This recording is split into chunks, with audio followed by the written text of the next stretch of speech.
నాన్నగారు రాస్తూ ఇన్‌కంప్లీట్‌గా ఉండిపోయిన పుస్తకం. రామాయణంలో హనుమంతుడు అని ఓహో! నాన్నగారు రాయడం మొదలుపెట్టి, ఆయన స్క్రిప్ట్ ఒక 20, 25 పేజీలు రాస్తున్న టైంలో ఆయన ఈ లోకాన్ని వదిలి వెళ్ళిపోయారు. హ్మ్.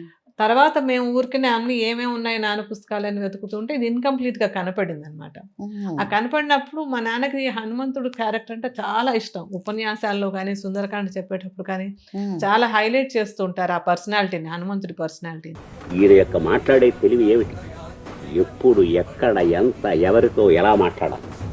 ఈ 5 సూత్రాల్ని మనస్సులో పెట్టుకు ఎలా నడిచాడు అనేది ఒక్క ఉదాహరణ మనం చెప్పేసుకుంటే, అమ్మవారిని చూసి తిరిగొచ్చాడు. జాంబవంతుడి దగ్గరగా పిలిచాడు. నాయనా ఎలా వెళ్ళావు, ఏమిటి కథ, ఎలా వచ్చావు అన్నాడు.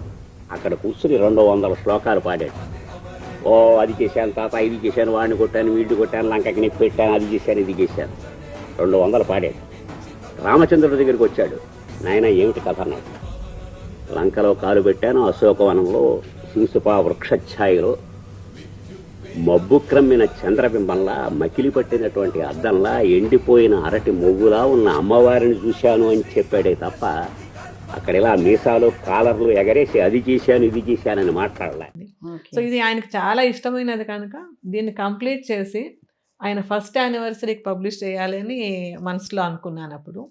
అనుకుని నాన్న రాసిన విధానం అంతా ఆయన శైలిని ఇందాక అడిగావు కదా శైలి గురించి.